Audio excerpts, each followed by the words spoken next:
Ana, conta para nós o que aconteceu com a senhora. Então, pastor, né, como o senhor já sabe, nós adquirimos o nosso apartamento no começo do ano passado, né, nos projetos de conquista, inclusive.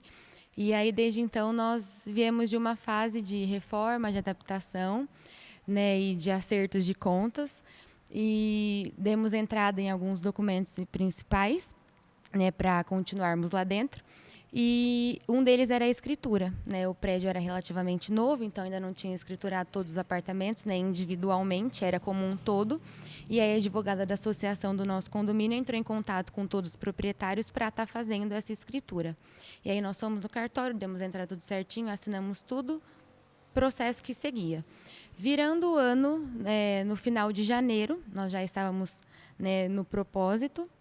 Ela me mandou uma mensagem falando que a nossa escritura tinha voltado por dois motivos.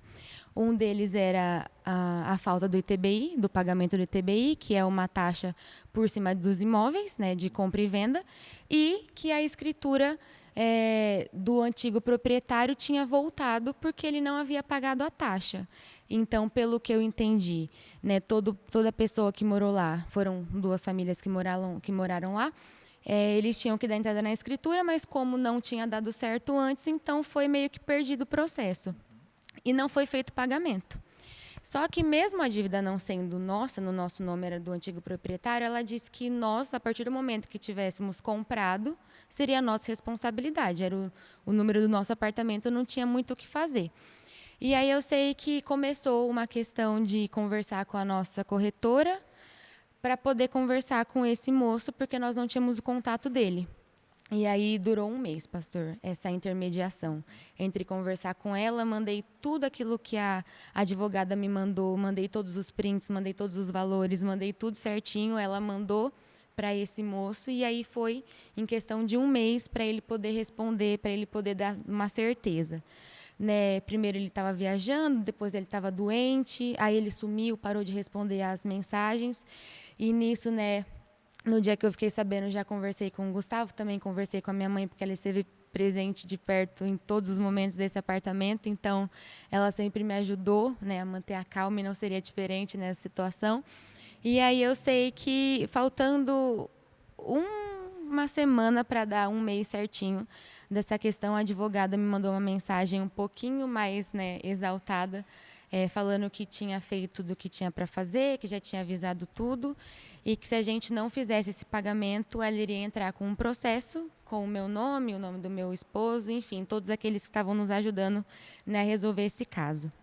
E aí, naquela noite, eu fui dormir muito angustiada, porque eu falei, meu Deus do céu, depois de tudo que nós fizemos, ficar com um nome sujo não é algo que, né, que a gente quer. A gente quer deixar tudo certinho na lei do homem e na lei de Deus. E aí eu sei que dormi com um pouco de dificuldade, acordei no outro dia cedo, e aí já fui correndo para a TV, coloquei o programa da Bispa, né, e lá tem a passagem com o Senhor Jesus e os discípulos, e eles estão conversando, e aquela falta de fé, aquela falta de visão, e aí acontece um milagre e o Senhor fala para eles, tá vendo? Se vocês tão somente crerem, vocês verão a glória do Senhor. E aí naquele momento foi uma virada de chave, e eu virei e falei assim, tá bom, Senhor, eu creio então, vou dar o meu passo de fé assim como eles tiveram que dar o deles. Liguei para minha mãe e falei, mãe, vamos lá. Vamos lá pessoalmente, vamos conversar para ver o que eles querem, como que a gente vai poder fazer, poder acertar esse valor.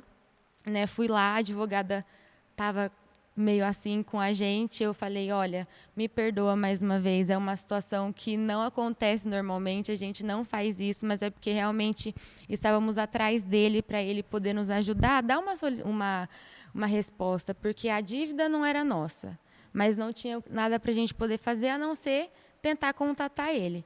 E aí eu sei que eu virei e falei assim, não, então vamos pagar essa dívida. Não era um valor alto, né, coisa exorbitante, mas era um valor que não era nosso.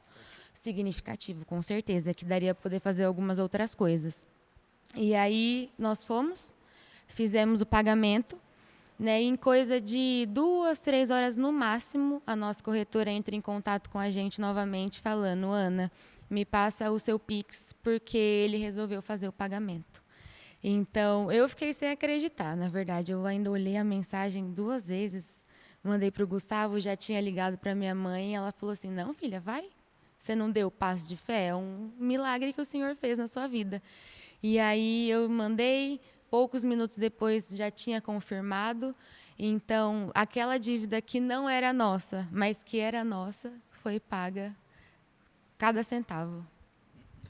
Muito bom. Então é exatamente o que está escrito, né? Que Deus ele faz a diferença entre o ímpio e o justo, né? E de que ele também não desampara o justo. Exatamente, pastor, porque o processo todo desse apartamento envolveu isso, né? Cada detalhe dele foi muito pensado.